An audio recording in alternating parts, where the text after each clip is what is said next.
اعوذ باللہ من الشیطان الرجیم، بسم اللہ الرحمن الرحیم۔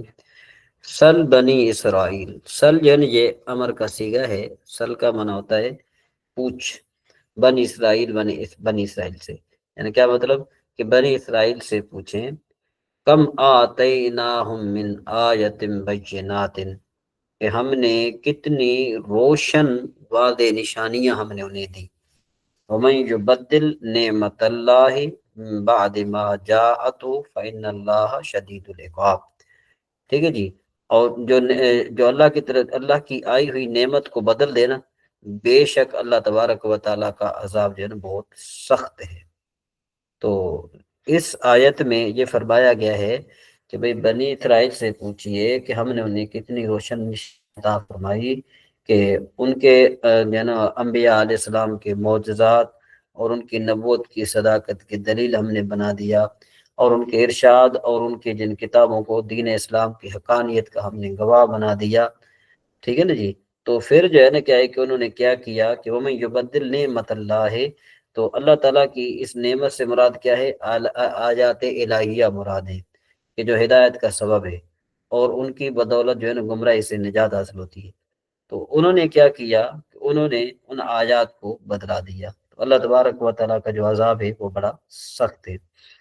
زینہ، زینہ کا معنی ہوتا ہے کہ مزین کیے گئے ہیں، خوبصورت بنائے گئے ہیں، للذین کفار کے لیے، للذین کفروا مطلب جنہوں نے کفر کیا، حیات الدنیا دنیاوی سامان کو جو ہے نا، یعنی دنیاوی کی زندگی کو جو ہے وہ کفار کے لیے خوبصورت بنایا گیا ہے۔ ٹھیک ہے جی۔ وَيَسْخَرُونَ مِنَ الَّذِينَ آمَنُوا، اور یعنی کہ وہ ہنستے ہیں، کس پر ہنستے ہیں؟ مسلمانوں پر ہنستے ہیں۔ وَالَّذِينَ اتَّقَوْا، اور جو ہے نا کیا ہے کہ جو ڈرتے ہیں ان سے بھی ہنستے ہیں۔ فَوْقَهُمْ يَوْمَ الْقِيَامَةِ، یہ لوگ جو ہے ان کے اوپر ہوں گے قیامت کے دن۔ وَاللَّهُ يَرْزُقُ مَن يَشَاءُ بِغَيْرِ حساب، اور اللہ تبارک و تعالیٰ جسے چاہے بغیر حساب کے رزق عطا فرماتا ہے۔ تو کافروں کی نگاہ میں دنیا کی زندگی کیا بنا دیا گیا؟ خوشنما بنا دیا گیا۔ تو کافروں کے لیے دنیا کی زندگی آراستہ کر دی گئی ہے، یعنی انہیں یہی زندگی پسند ہے اور وہ اس کی قدر کرتے ہیں اور اسی پر مرتے ہیں۔ تو دنیا کی زندگی کیا ہے؟ وہ ہے جو نفس کی خواہشات میں صرف ہو، اور جو توشے آخرت جمع کرنے میں خرچ ہو نا، وہ اللہ تبارک و تعالیٰ کے فضل سے دینی زندگی ہے۔ تو اس آیت میں وہ لوگ ہیں وہ داخل ہوں گے جو آخرت سے جو ہے نا کیا ہے کہ غافل ہیں۔ تو آج کل یہ بھی آپ کہہ سکتے ہیں کہ جو ہے نا دہریہ قسم کے لوگ کہ جن کا جو ہے نا وہ دین اسلام سے کوئی واسطہ نہیں ہے، تو یہ بھی اس آیت سے مراد ہیں۔ ان کے لیے بھی جو ہے نا کیا ہے کہ زندگی خوبصورت بنائی گئی ہے ان کے نظروں میں۔ ٹھیک ہے جی۔ تو جو ایمان والے ہیں اور جو اللہ سے ڈرتے ہیں وہ قیامت والے دن کیا ہوں گے؟ ان سے اوپر ہوں گے۔ کان الناس امۃ واحدۃ، اور لوگ ایک دین پر تھے، کان نہ ایک پر دین، فبعث اللہ النبیین، تو اللہ تبارک و تعالیٰ نے انبیاء بھیجے، مبشرین خوشخبری سناتے ہوئے، منذرین اور ڈر سناتے ہوئے، وانزل معهم الکتاب بالحق، اور اللہ تبارک و تعالیٰ نے ان کے ساتھ سچی کتاب بھی اتاری، مبشرین لیحکم بین الناس، تاکہ وہ جو ہے نا وہ فیصلہ کرے لوگوں کے درمیان، فی مختلف فی جس میں وہ جھگڑتے ہیں، وما اختلف فیہ الا الذین اوتوہ، اور کتاب میں وہ اختلاف نہیں کرتے، ٹھیک ہے نا، مگر کیا ہے انہیں جو ہے نا کیا ہے کہ اوتو من بعد ما جاءتهم البینات بغیا بینہم، کہ وہ کتاب میں جو ہے نا کیا ہے کہ وہ اختلاف نہیں ڈالا انہوں نے جن کو دی گئی تھی کتاب، اس کے بعد کہ ان کے پاس روشن حکم آ چکے۔ جب روشن ان کے پاس حکم آ چکے ہیں نا تو وہ نہیں کرتے، بغیم بینہم، تو وہ آپس میں سرکشی سے انکار کرتے۔ ٹھیک ہے جی۔ اس میں ایک طرف فہد اللہ الذین، تو اللہ تبارک و تعالیٰ نے جو ہے نا کیا ہے کہ ایمان والوں کو حق کی راہ دی ہے جی، ایمان والوں کو حق کی راہ دی، لما اختلفوا فیہ من الحق باذنہ، کہ جو وہ جو جس میں جھگڑ رہے تھے نا، تو اللہ تبارک و تعالیٰ نے ان کو حق کی راہ دی۔ واللہ یہدی من یشاء الی صراط مستقیم، اور اللہ تبارک و تعالیٰ جسے چاہے سیدھی راہ عطا فرماتا ہے۔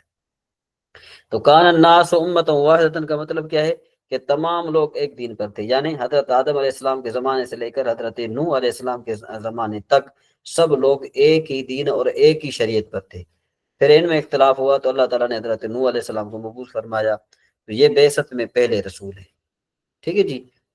تو رسولوں کا جو سلسلہ شروع ہوا نا، تو نیز لوگوں کی ہدایت کے لیے بھی بہت سے انبیاء اور رسولوں کو کتابیں اور صحیفے عطا کیے گئے، جیسے حضرت آدم علیہ السلام، حضرت شیس علیہ السلام، حضرت ادریس علیہ السلام، ان پر صحیفے نازل کیے گئے، حضرت موسیٰ علیہ السلام پر توریت نازل کی گئی، حضرت داؤد علیہ السلام پر زبور نازل کی گئی ہیں، حضرت عیسیٰ علیہ نبی علیہ السلام پر انجیل، اور حضور نبی کریم صلی اللہ تعالیٰ علیہ وآلہ وسلم پر قرآن پاک نازل فرمایا گیا۔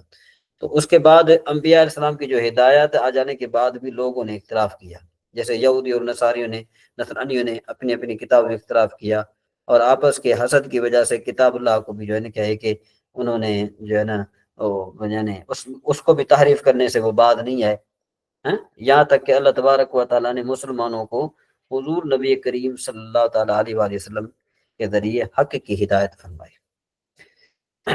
اچھا جی، اس کے بعد اللہ نے ارشاد فرمایا ام حسبتم ان تدخلوا الجنت، کہ بھئی کیا اس گمان میں تم کہ تم جنت میں چلے جاؤ گے ہیں، ولما یاتکم مثل الذین خلوا من قبلکم، اور ابھی تم پر اگلوں کی سی جو ہے نا روداد نہیں آئی، نہیں پہنچی، ٹھیک ہے جی۔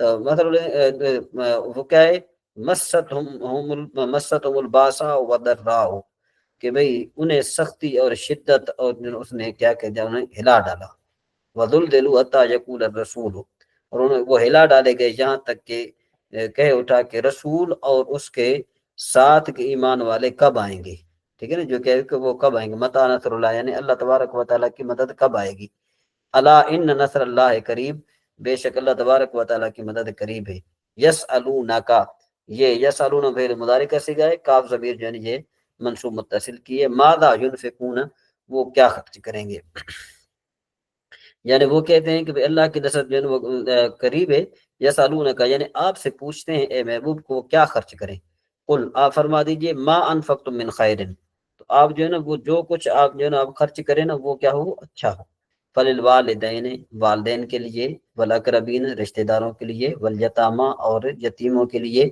والمساکین اور محتاجوں کے لیے، وابن السبیل اور مسافروں کے لیے، وما تفعلوا من خیر فإن اللہ بہ علیم، اور جو تم بھلائی کرو گے نا اللہ تبارک و تعالیٰ ان کو جاننے والا ہے۔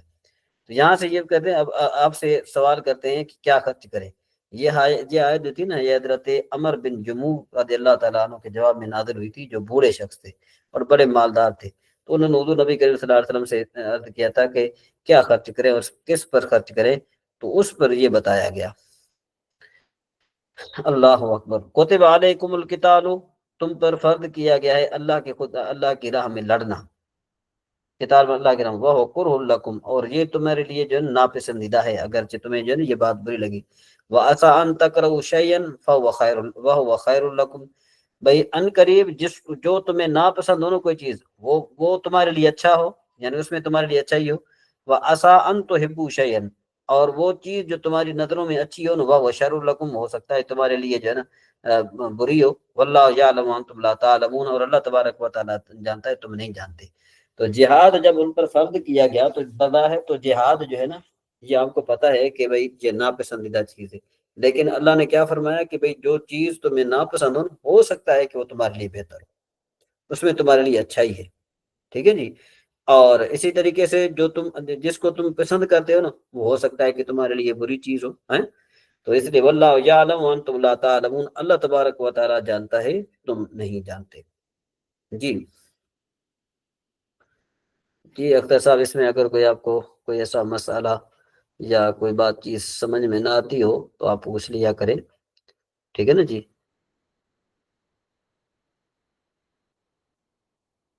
جی قاسم بھائی، ہاں، اس کے بعد یہ ہمارا سبق آتا ہے، ہمارا سبق تھا کہ بھئی ہم پڑھ رہے تھے کہ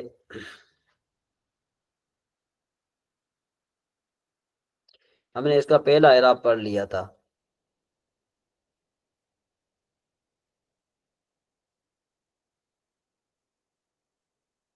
دوبارہ سے ہم پڑھ لیتے ہیں تاکہ آپ کو یہ بات اچھے طریقے سے سمجھ میں آ جائے۔ سوال یہ ہوتا ہے کہ بھئی اس متمکن پر کتنے قسم کا اعراب پڑھا جاتا ہے اور اس کی کتنی اقسام ہیں، یہ میں نے کل آپ کو لکھوایا بھی تھا، ٹھیک ہے جی۔ تو اس پر جو ہے نا اعراب جو پڑھے جاتے ہیں 9 پڑھے جاتے ہیں، اور اس کی اقسام جو ہیں وہ 16 ہیں۔ تو جو پہلی جو قسم ہے نا، اعراب کی جو پہلی قسم ہے وہ 3 قسم کے ساتھ خاص ہے، یعنی ایک اعراب اور 3 اقسام آ گئیں، ٹھیک ہے جی. اس کے بعد دوسرا اعراب. دوسرا اعراب کیا ہے؟ دوسرا اعراب تھا جی رفع ضمہ کے ساتھ، نصب فتح کے ساتھ، جر کسرہ کے ساتھ. تو یہ جو ہے یہ خاص ہے جمع مؤنث سالم کے ساتھ. تو دو اعراب آ گئے اور چار اقسام آ گئی. ٹھیک ہے جی. اب تیسرا اعراب یہ ہم نے پڑھنا تھا. یہ تیسرا اعراب جو ہے یہ رفع ضمہ کے ساتھ اور جر فتح کے، جر اور نصب اور جر فتح کے ساتھ. تو یہ جو ہے نا یہ غیر منصرف کا اعراب ہے. اس میں کہتے ہیں کہ جس میں منع صرف کے 9 اسباب پائے جائیں. کوئی 9 اسباب میں سے کوئی 2 سبب پائے جائیں یا ایک ایسا سبب پایا جائے کہ جو منع صرف کے 2 اسباب کے قائم مقام ہو. اور یہ میں نے کل آپ کو بتا بھی دیا تھا کہ یہ سوال یوں بھی آ سکتا ہے کہ بھئی غیر منصرف کے کتنے اسباب ہیں، آپ صرف ان کے نام لکھیں. تو یہ 10 نمبر کا سوال ہے. آپ جو ہے نا اس کو ضرور یاد کیجیے گا. عدل، وصف، تانیث، معرفہ و جمع. یہ کل کا سبق تھا. آج کا سبق یہ ہے کہ رفع و ماقبل مضموم کے ساتھ. اور پیچھے 3 آپ کے اعراب گزر چکے ہیں جس میں اسم متمکن کی 5 اقسام آ گئی ہیں. اعراب 3 آ گئے ہیں اور اقسام 5 آ گئی ہیں. اب یہ چوتھا اعراب ہے. چوتھا اعراب یہ ہے کہ رفع و ماقبل مضموم کے ساتھ، یعنی مرفوعات میں سے اگر یہ فاعل واقع ہو تو اس کے آخر میں ہم و ماقبل مضموم پڑھیں گے. اور اگر منصوبات میں سے یہ کیا واقع ہو، مفعول بہی واقع ہو، تو ہم اس کے آخر میں الف ماقبل مفتوح پڑھیں گے. اور اگر مجرورات میں سے یہ واقع ہو، کوئی بھی ایک چیز واقع ہو، تو ہم اس کے آخر میں یا پڑھیں گے. یا ماقبل یعنی یا کے بعد جو حرف ہوگا اس کو ہم کیا کریں گے، کسرہ دیں گے. تو یہ اسماء ستہ مکبرہ ہیں. کہتے ہیں اسماء ستہ مکبرہ کہتے ہیں جو مکبر بڑے ہوں، یعنی مصغر چھوٹے نہ ہوں، یعنی ان کی تصغیر نہ بنائی گئی ہو. یہ اسماء 6 ہیں. نمبر 1 اب کا معنی ہوتا ہے باپ. اخ کا معنی ہوتا ہے بھائی.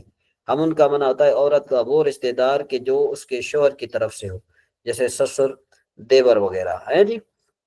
ہنن یا عورت کی شرمگاہ کو کہتے ہیں، یا مطلق شرمگاہ کو بھی کہتے ہیں. ٹھیک ہے جی. جو مطلق شرمگاہ ہے اس کو ہنن کہتے ہیں. اچھا. فمن منہ رو مال مال والا. تو اسماء ستہ مکبرہ پر 3 قسم کا اعراب پڑھا جاتا ہے، یعنی اسماء ستہ مکبرہ کی 3 حالتیں ہیں. اچھا. یہ سوال آ سکتا ہے، یاد رکھو یہ سوال آ سکتا ہے. سوال یہ ہے کہ بھئی اس متمکن پر اسماء ستہ مکبرہ پر کتنے قسم کا اعراب پڑھا جاتا ہے. تو اگر تو آپ سے یوں پوچھیں کہ بھئی اس متمکن اسماء ستہ مکبرہ پر کتنے قسم کا اعراب پڑھا جا سکتا ہے اور اس کی تفصیل بیان کریں، تو پھر آپ نے تفصیل بیان کرنی ہے. لیکن اگر وہ آپ سے یوں کہیں کہ بھئی اس اسماء ستہ مکبرہ پر کتنے قسم کا اعراب پڑھا جاتا ہے، تو آپ نے نیچے لکھ دینا ہے 7 قسم کا اعراب پڑھا جا سکتا ہے، 3 قسم کا اعراب پڑھا جا سکتا ہے. نمبر 1 مفرد منصرف صحیح والا اعراب. یہ لکھا ہوا ہے. وہ دیکھیں یہ لکھا ہوا ہے. ایک منٹ، یہ میں آپ کو بتاتا ہوں کہاں لکھا گیا. ایک منٹ. ہاں، یہ مفرد منصرف صحیح والا اعراب. یہ دیکھیں یہ آپ نے لکھنا ہے. بس آپ نے اس کی تفصیل نہیں لکھنی، نمبر دینا ہے کہ بھئی ایک مفرد منصرف صحیح والا اعراب. ٹھیک ہے جی. یہ اس کے لیے شرط کیا ہے، یہ پورا لکھ دے تو اور اچھی بات ہو جائے گی. یہاں سے یہ پورا لکھ دے تو اور اچھی بات ہو جائے گی. کون سا؟ یہ اس کی تصویر جو ہے نا آپ نکال کر گروپ پہ بھیج دیجئے کہ بھئی اگر اسماء ستہ مکبرہ کسی بھی کلمے کی طرف مضاف نہ ہو، یعنی اضافت کے بغیر استعمال ہو، تو پھر ان پر کیا کیا جائے گا، مفرد منصرف صحیح والا اعراب پڑھا جائے گا. یہ ایک بات آپ نے 1 نمبر دے کر لکھنا ہے. اچھا. دوسرا آپ نے کیا لکھنا ہے؟ دوسرا آپ نے یہ لکھنا ہے کہ اگر اسماء ستہ مکبرہ یا متکلم کی طرف مضاف ہوں تو پھر ان پر تقدیر اعراب پڑھا جائے گا، یعنی ان پر کیا اعراب پڑھا جائے گا، غیر جمع مذکر سالم مضاف یا متکلم والا اعراب پڑھا جائے گا. یہ ٹھیک ہے جی. اس کی مثال جیسے جا ابھی رہے تو ابھی مگر، یہ آپ نے مثال دینی ہے. یہ اگر یہ پورا لکھ دے تو بہتر ہو جائے گا. ٹھیک ہے جی. یہ چیز ٹھیک ہے جی. اور تیسرا نمبر آپ نے دینا ہے. تیسرا نمبر آپ نے یہ دینا ہے. یہ کہتے اگر اسماء ستہ مکبرہ یا متکلم کے علاوہ کسی اور اسم کی طرف مضاف ہوں، چاہے وہ اسم ظاہر کی طرف مضاف ہوں جیسے ابو زید، چاہے وہ ضمیر خطاب کی طرف مضاف ہوں، تو ان پر یہ اعراب پڑھا جائے گا. کون سا اعراب پڑھا جائے گا؟ وہ یہ والا، وہ یہ رفع ضمہ کے ساتھ یہ اعراب پڑھا جائے گا ان پر. ٹھیک ہے جی. تو یہ اعراب پڑھا جائے گا. یہ کون سی صورت ہے؟ یہاں سے لے کر پہلی صورت ہے. اس کو تیسری صورت بنائیں، تیسری بنائیں، دوسری بنائیں، جو بھی بنائیں، آپ سے کوئی پوچھنے والا نہیں ہوگا کہ بھئی آپ ضرور اس کو پہلی بنائیں یا دوسری بنائیں. جو بھی آپ کی مرضی، جو بھی آپ آپ کو سمجھ میں آ جائے، جو آپ کو آسان لگے پہلا وہ لکھے، دوسری وہ لکھے، یہ چیز ٹھیک ہے جی۔ تو یہ یعنی یہ سوال یہ پیدا ہوتا ہے کہ اسماء ستہ مکبرہ پر کتنے قسم کا اعراب پڑھا جا سکتا ہے؟ بھائی اس پر 3 قسم کا اعراب پڑھا جاتا ہے۔ نمبر 1 مفرد صرف صحیح والا، یعنی رفع ضمہ کے ساتھ، نصب فتح کے ساتھ، جر کسرہ کے ساتھ جی۔ اس پر جو ہے دوسرا اعراب یہ پڑھا جاتا ہے غیر جمع مذکر ثانی مضاف یا متکلم والا، یعنی رفع تقدیر ضمہ کے ساتھ، نصب تقدیر فتح کے ساتھ، جر تقدیر کسرہ کے ساتھ۔ تیسرا اعراب یہ پڑھا جاتا ہے کہ اگر یا اسماء ستہ مکبرہ یا متکلم کے علاوہ کسی اور اسم کی طرف مضاف ہوں، چاہے وہ اس میں ظاہر کی طرف مضاف ہوں یا اس میں ضمیر کی طرف مضاف ہوں، ٹھیک ہے نا، تو اس صورت میں ان پر رفع وا ماقبل مضمون کے ساتھ، نصب الف ماقبل مفتوح کے ساتھ، اور جر یا ماقبل مکسور کے ساتھ پڑھی جائے گی۔ ٹھیک ہے جی، یہ تو آج کا سبق آپ کا تھا۔ اس کے بعد ہم آگے چلتے ہیں جی صرفی قانون۔ صرفی قانون کیا ہے؟ کہتے ہیں صرفی قانون یہ ہے کہ ہر نون تنوین و خفیف آرا بحرف علت بر وقف کے حرکت ماقبل آ بدل میں کنند در حالت وقت جوادن جزد یونس، یہ تو پڑھ لیا تھا ہم نے، یہ تھا سوری، یہ ہر نون اعرابی بوقت دخول جوازم و نواسب لحوق نون ثقیلہ و خفیفہ و وقت بنا کردن امر حاضر معلوم ساکت میں شود وجوبن۔ اب قانون کا مطلب کیا ہے؟ مطلب یہ ہے کہ بھئی مضارع پر حروف نواسب اور جوازم داخل کیے جائیں، یا آخر میں نون تاکید لگایا جائے، یا امر حاضر معروف بنایا جائے تو نون اعرابی گر جاتا ہے۔ ٹھیک ہے جی، جس طرح دیکھیں یہ لم یضربا، لم یضربو، لم تضربا، لم تضربو، لم تضربی، یہ اصل میں یضربان، یضربون، تضربان، تضربون تھے۔ جب لم جازمہ ان سیگوں کے آخر شروع میں لائے نا تو نون اعرابی گر گیا، یعنی لم یضربا، لم یضربان تھے، لم یضربا ہوا، یضربون سے لم یضربو ہوا، تضربان سے لم تضربا ہوا، تضربون سے لم تضربو ہوا، تضربین سے لم تضربی ہوا۔ اچھا، حروف ناصبہ کی مثال جیسے لن یضربا، لن یضربو، لن تضربا، لن تضربو، لن تضربی، یہ ادھر میں نے اس کو بنانے کی تو بڑی کوشش کی تھی، لیکن یہ اعراب جو ہے وہ پھر بھی آگے پیچھے ہو گئے تھے۔ ٹھیک ہے جی، تو لن یضربا، لن یضربو، لن تضربا، لن تضربو، لن تضربی، یہ اصل میں کیا تھے؟ یضربان، یضربون، تضربان، تضربون، تضربین تھے۔ تو جب لن ناصبہ سیگوں کے شروع میں لائے اور نون اعرابی گر گیا تو لن تضربا، لن تضربو الی آخر ہو گیا۔ اچھا، لا یضربان، یہ لا یضربان تھا، یہ میرے اس کو جو نا کسرہ دینا تھا، لیکن یہ میں نے اس کو زبر دے دی۔ لا یضربان، لا یضربن، لا تضربان، لا تضربن، لا تضربن، جو اصل میں یضربان، یضربون، تضربان، تضربون، تضربین تھے۔ ٹھیک ہے جی، جب نون تاکید ثقیلہ ان سیگوں کے آخر میں لائے تو نون اعرابی گر گیا۔ وا اور یا کوئی التفاع، یہ ہے التقاء ساکنین کی وجہ سے۔ التقاء ساکنین کا مطلب کیا ہوتا ہے؟ ساکن کے ملنے کی وجہ سے گرا دیا۔ نیز لا مفتوحہ اس کے شروع میں لائے تو لا یضربان، لا یضربن الی آخری ہو گئے۔ اچھا، نون تاکید خفیفہ کی مثال تھے لا یضربن، لا تضربن، لا تضربن، جو اصل میں یضربون، تضربون اور تضربین تھے۔ جب نون خفیف ان کے آخر میں لائے تو نون اعرابی گر گیا۔ ٹھیک ہے جی، وا اور یا کو التقاء ساکن کی وجہ سے گرا دیا تو لیضربن، لیضربن، لتضربن ہو گیا۔ اچھا، امر کی مثال جیسے اضربا، اضربو، اضربی، یہ اصل میں تضربان، تضربون، تضربین تھے۔ تو امر حاضر معلوم کا بنانے کا طریقہ یہ ہے کہ تائے حرف مضارع کو حذف کیا، بعد والا حرف ساکن ہو گیا، لہذا حمزہ وصل مکسور اس کے شروع میں مکسور لائے، کیونکہ اس کا جو عین کلمہ ہے وہ ساکن تھا، اور آخر میں وقف کر دیا تو نون اعرابی بھی گر گیا، تو یہ اضربا، اضربو ہو گئے۔ اچھا، نون اعرابی کیا ہے؟ کہتے ہیں نون اعرابی وہ ہے جو فعل مضارع کے بعض سیغوں میں، بعض سیغوں کے آخر میں، یہ میخوں لکھا گیا، بعض سیغوں کے آخر میں اعراب کے عوض بدلے میں آتا ہے، جیسے یضربان، یا یضربان کا نون یضربو کے عوض ضمے کے آیا ہے، یعنی یضربو کے ضمے کے عوض آیا ہے۔ جی اختر صاحب، اس میں اگر آپ کو کوئی، یا قاسم بھائی، یہ ہے تو تھوڑا مشکل بات، لیکن ہو سکتا ہے کہ شاید آپ کو سمجھ میں آ گئی ہو۔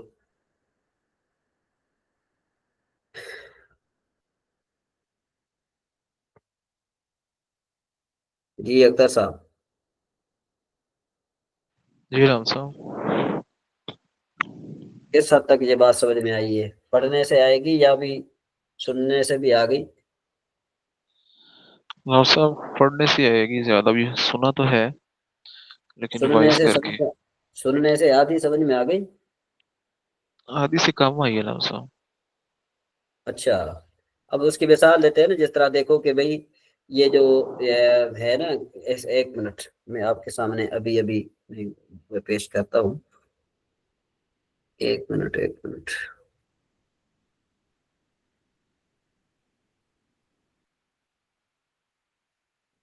جو بھی بات سمجھ میں نہ آئے نا بر وقت، تو وہ بے شک آپ پوچھ لیا کریں، اس میں کوئی حرج نہیں ہے. یہ دیکھیں،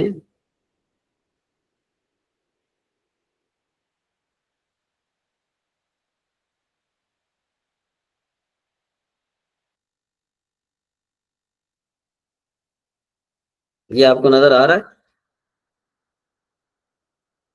جی لمسا. ہاں،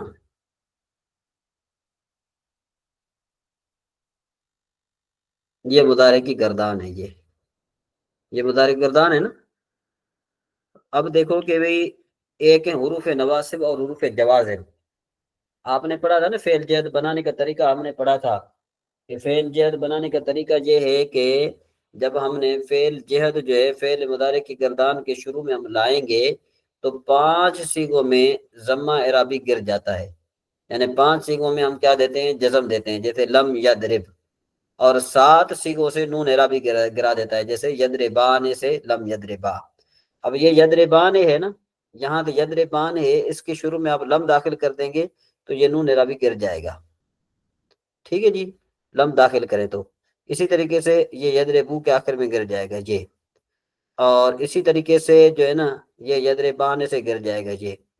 اور اسی طریقے سے یہ مبنی ہے، آپ کو پتا ہے کہ اس میں کچھ اثر نہیں ہوتا. ٹھیک ہے جی، یہ یہاں سے بھی نون اعرابی گر جائے گا، یہ نون اعرابی ہے، یہ اس سے بھی گر جائے گا. اور تدربینا، اس سے بھی نون گر جائے گا. ٹھیک ہے جی، اور پھر آگے چلیں، یہ تدربان ہے، یہ بھی نون اعرابی گر جائے گا، یہ اس میں کچھ نہیں ہوگا کہ یہ مبنی ہے. اچھا جی، اب بات یہ ہے کہ یہ نون اعرابی ہوتا کیا ہے؟ یہ نون اعرابی کیا ہوتا ہے؟ یہ میں نے آپ کو پڑھایا تھا کہ یہ جو نون اعرابی ہے نا، یہ اصل میں یہ با پر جو ضمہ ہے اس کے عوض میں آتا ہے.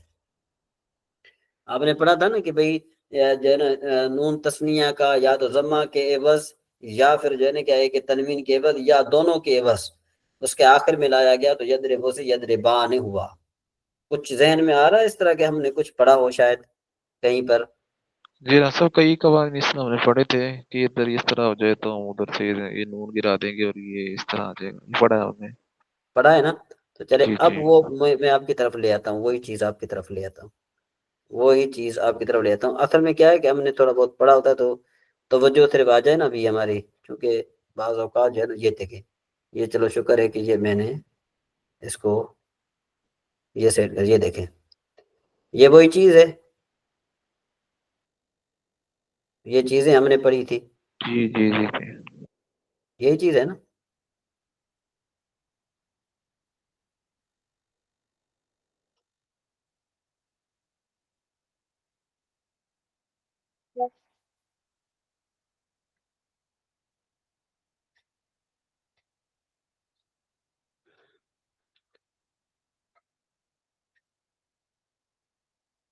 ہاں جی، یہ اوپر دیکھیں اس طرح.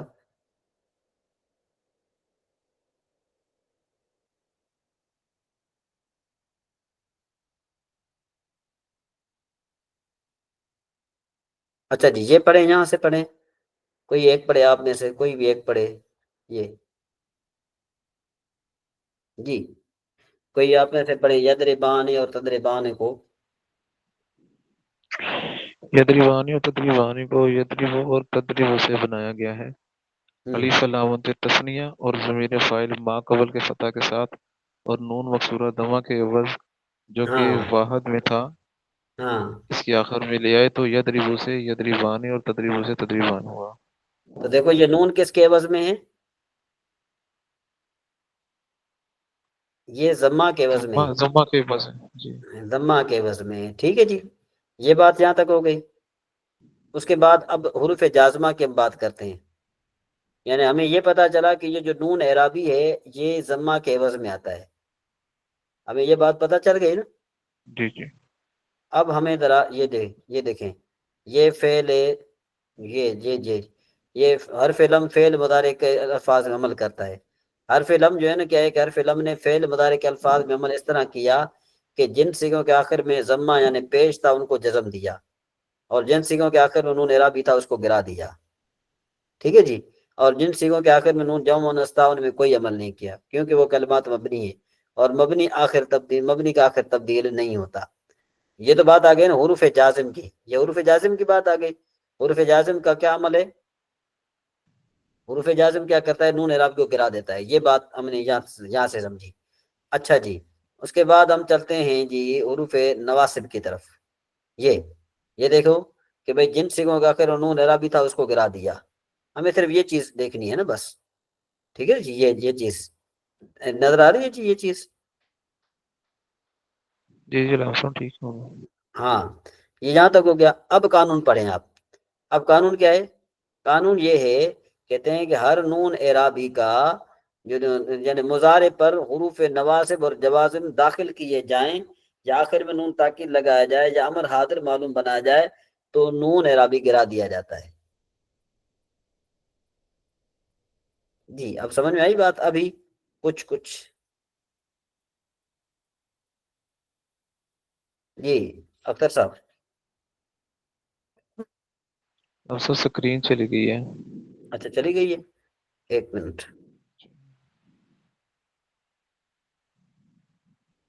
اب آ گئی ہے؟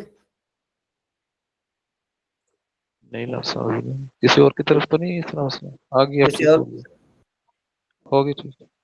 ہو گئی ہے؟ اچھا دیکھیں نا، اب یہاں پر دیکھیں یہ نون اعرابی گرا دیا گیا۔ یہ کیا کہہ رہے ہیں؟ قانون کیا ہے؟ قانون یہ ہے کہ بھئی مضارع پر جب حروف نواسب اور جوازم داخل کیے جائیں، یا آخر میں نون تاکید لگایا جائے، یا امر حاضر معروف بنایا جائے تو نون اعرابی کو گرا دیا جاتا ہے۔ اب انہوں نے کیا کیا کہ حروف جوازم کی مثال دی، جیسے لم یدربا، لم یدربو، لم تدربا، لم تدربو، یہ اصل میں کیا تھے؟ یدربان، یدربون، تدربان، تدربون تھے، تدربین تھے۔ جب لم جازمہ ان سیغوں کے شروع میں لائے تو نون اعرابی گر گیا، یعنی لم یدربا یہ وغیرہ ہو گئی، لم یدربا، لم یدربو، لم تدربا، لم تدربو، لم تدربی ہو گئے۔ یہ بات یہاں تک سمجھ میں آ گئی؟ جی لمسم نہیں ابھی اس میں کیونکہ آپ کو کچھ ہے ڈاؤٹ ہے تو پھر بتائیے، یعنی اس میں جو ہے نا آپ جو ہے نا وہ اس کے چارٹ کا شکار نہ ہو، ایجوکیشن کا شکار نہ ہو۔ لمسم جو پہلے جس طرح پہلے یہ جو گرنے والے اور حذف کرنے والے یہ سارے قوانین نہیں ہمیں یاد ہے، ہم دیکھ کے ہم پڑھ لیتے ہیں آسانی، وہ ہمیں سمجھ آ جاتی ہے وہ اچھے طریقے سے، لیکن کون یہ جو سی؟ بنانی تھوڑا سا ڈفرینٹ ہے۔ یہ جو آپ نے پہلے پیج اوپن نہیں کیا تھا جدھر سے ہم نے وہ ہاں دیکھا ہے وہ کہ وہ وہ اصل جدھر میں یہ ہے نا، وہ اصل میں یہ ہے کہ بھئی انہوں نے کیا کیا ہے کہ حروف جوازم کو بھی داخل کر دیا، حروف نواسب کو بھی داخل کر دیا، وہاں پر اکیلے تھے۔ جی جی جی یہ دیکھیں یہ حروف جوازم کا بیان ایک یہ آ گیا نا، یعنی حروف جوازم کی وجہ سے نون اعرابی گر رہا ہے، اور کن کن کی وجہ سے نون اعرابی گرتا ہے وہ ہمیں بتا رہا ہے کہ بھئی حروف جوازم داخل کرو تو بھی نون اعرابی گر جاتا ہے، اور حروف نواسب داخل کرو تو بھی نون اعرابی گر جاتا ہے۔ دو باتیں آ گئی۔ تیسری بات یہ کہ نون تاکید ثقیلہ داخل کرو یا خفیفہ داخل کرو پھر بھی گر جاتا ہے، اور چوتھی بات یہ کہ امر بناؤ تو بھی گر جاتا ہے، یعنی نون اعرابی جو ہے نا 4 وجوہات سے گرتا ہے، ایک حروف جوازم سے، دوسرا حروف نواسب سے، تیسرا جو ہے نا وہ نون تاکید کے داخل کرنے سے، چوتھا جو ہے نا کیا ہے کہ وہ امر بنانے سے۔ یعنی یہ ہمیں بتا رہا ہے کہ بھئی 4 وجہ سے نون اعرابی گر جاتا ہے۔ جی بات سمجھ میں آ گئی نا؟ جی لمسم یہ حروف جوازم کی مثال آ گئی، یہ حروف نواسب کی مثال آ گئی، حروف نواسب کی وجہ سے بھی گر گیا، نون تاکید ثقیلہ کی مثال بھی آ گئی، اور اس کے بعد پھر کس کی مثال آ گئی؟ نون تاکید خفیفہ کی۔ یہ 4 آ گئے، اور یہ 5 امر کی وجہ سے، یہ امر کی بنانے کی وجہ سے بھی نون اعرابی گر جاتا ہے، یعنی انہوں نے ہمیں یہ بتا دیا۔ پھر آخر میں انہوں نے بتایا کہ نون اعرابی ہے کیا؟ کہتے ہیں نون اعرابی وہ نون ہے جو فعل مضارع کے بعض صیغوں کے آخر میں اعراب کے عوض یعنی بدلے میں آتا ہے، جیسے یدربان، یہاں یدربان کا نون یدربو کے ضمے کے عوض ہے، یہ نون اعرابی کہلاتا ہے۔ جی بات سمجھ میں آ گئی؟ جی ٹھیک ہو گیا لمسم ابھی کچھ سمجھ میں آیا کچھ پہلے سے؟ جی جی آگے سے ہو گیا کام۔